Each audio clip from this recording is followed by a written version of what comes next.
Hey folks, Mark back again. Mark's on Shed. Just want to show a couple of maybe tips, hints, stuff that I've picked up. I've only been doing it a couple of years, but things that are helpful, that don't cost a lot of money, hopefully, which are essentially good for beginners coming into the hobby. What I find the best saw, I'll start with the saw, is Japanese saw. Little Japanese saw. I bought it from Woodwork, but you can get them anywhere off eBay. This Z brand is supposed to be quite good. It's about $60. It might have been $65, whatever it was. Absolutely fantastic. You can get a Western saw or a push saw. These are a pull saw.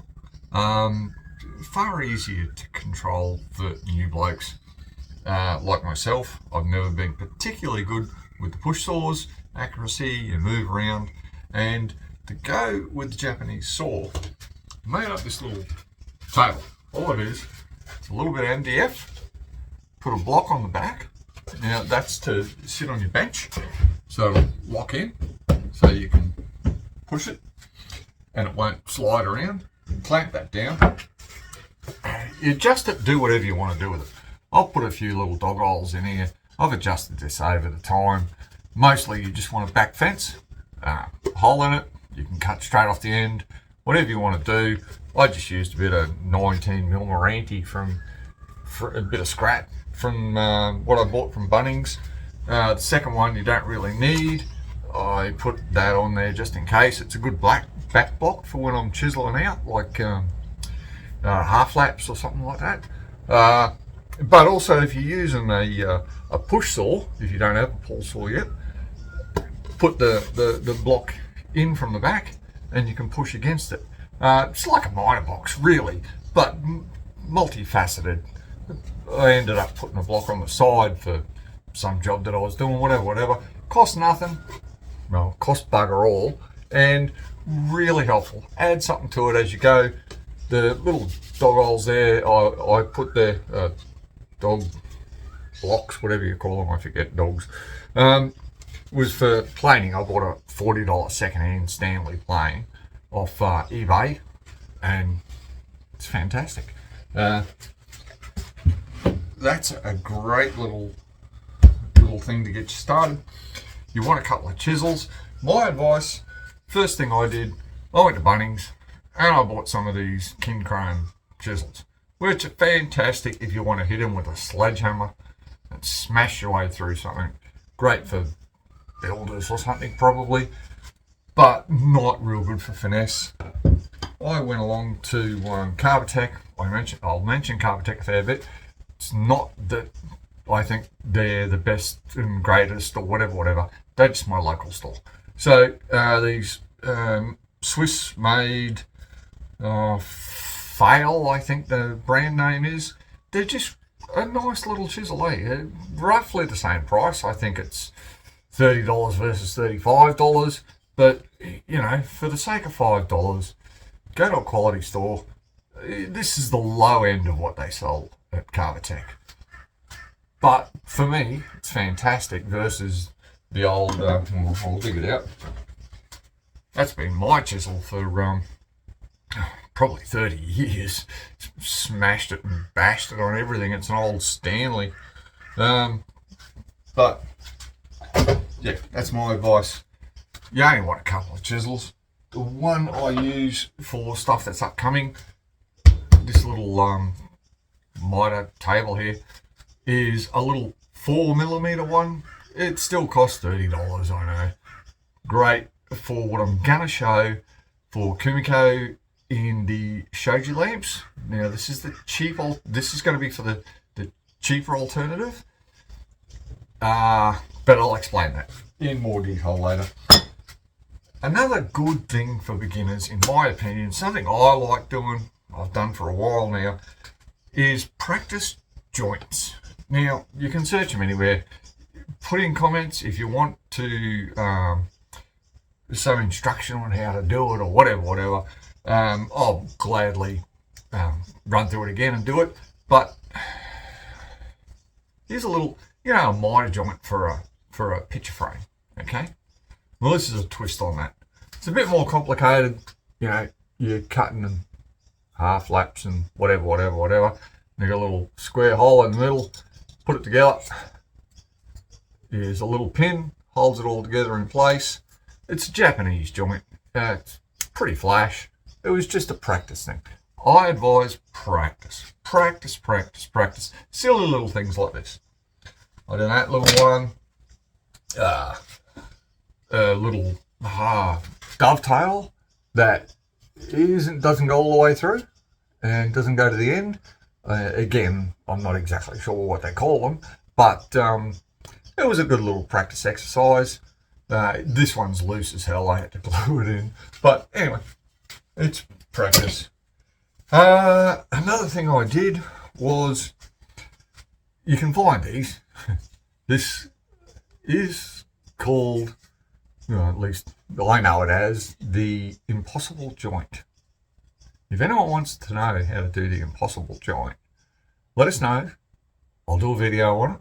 But it was a practice exercise. It's rough as guts. It wasn't done very good. I used pine chips out when you're trying to chisel. Didn't work real good. But hey, it was a great little practice exercise. And practice exercises are fantastic. Another little practice exercise, dovetails. This is my second attempt at dovetails. Now they look pretty good on camera here. It's a bit of scrap offcut from some sycamore that I made some drawers out of for my son's TV unit. And I thought I'd have a go at dovetails. They turned out pretty good. There's a bit of glue and sawdust in there, so they're not as good as they look. But anyway, practice makes perfect. So you have all these little bits and pieces laying around. Have a practice. Have a go. Try something different. Here's my first attempt. You'll see this on my shoji lamp video that I'm going to do once I figure out video editing, which hopefully will be this weekend. I'll do the video editing, and then in the next couple of weeks after that, I'll do it. But this is a little practice exercise that I made, and basically it's a puzzle joint. It's called a puzzle joint. Hang on, got to spin it the right way. And whichever way the right way is. Anyway, I've stuffed this up. And that comes out. No. Okay, this is where editing comes in. Because, it's this one that's supposed to come out. My apologies. There we go. Pull that little sucker out of there. Now what you got? 3 pieces of timber, a couple of sort of half lap type joints, a little bit fancier than a half lap. You round one off. Put that mofo in there. Sorry, put the round one in first. Thank God this is just a practice video for my editing. I will refine this before I actually put it on the internet. Slot that one in there, spin him around, and you have, if you cut your joints right, hidden joints. It's fantastic for things like shoji lamps, because you've got your little knobs that stick out and all that sort of stuff, look all fancy. Yeah, fantastic. That was just a practice one. Then I moved on to make an actual shoji lamp. Not a little one I made. Again, it was just a practice one. Kumiko. A little bit more complicated. You've got to make jigs and all that sort of stuff. I can show that if anyone wants to see how to make Kumiko panel and you don't know, I'll show you how. There's a couple little simple jigs to make. Well, they're not simple, but they're not too hard. I made them, and and you can mess around with this, and that's what got me into making those shoji lamps, which people say they really like. Another little tip. It's not really a tip.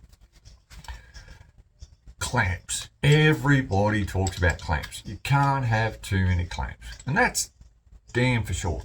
I don't have a lot. I got some people look at my clamps and go, "Wow, you got heaps." I've got 20 or whatever it is. But the most used clamp, if you want the clamp that you're going to use the most often, I've gone out and bought these big long 1.2 meter jobbies and whatever. And yeah, occasionally I've used them, but little Irwin quick clamp from Bunnings, I think I got a 4-pack on special for $24 or whatever. I use these things all the time. These are fantastic. So I would suggest if you're starting out, go and get yourself some of these little Irwin clamps from Bunnings. Just a quick clamp, so pump the trigger. Fantastic. Use it all the time, more than anything else. Anyway, there's probably a whole heap of other stuff, but for the moment, this is actually just a practice video, so I can have a go at editing. I'll whack some stuff on the beginning, the end. Might even have a go at dubbing out the bits where I forget what I'm saying, because nothing's scripted. I just make this stuff up as I go. Anyway, folks, hope you have a lovely day. And this is Mark from Mark's Old Shed. Cheers.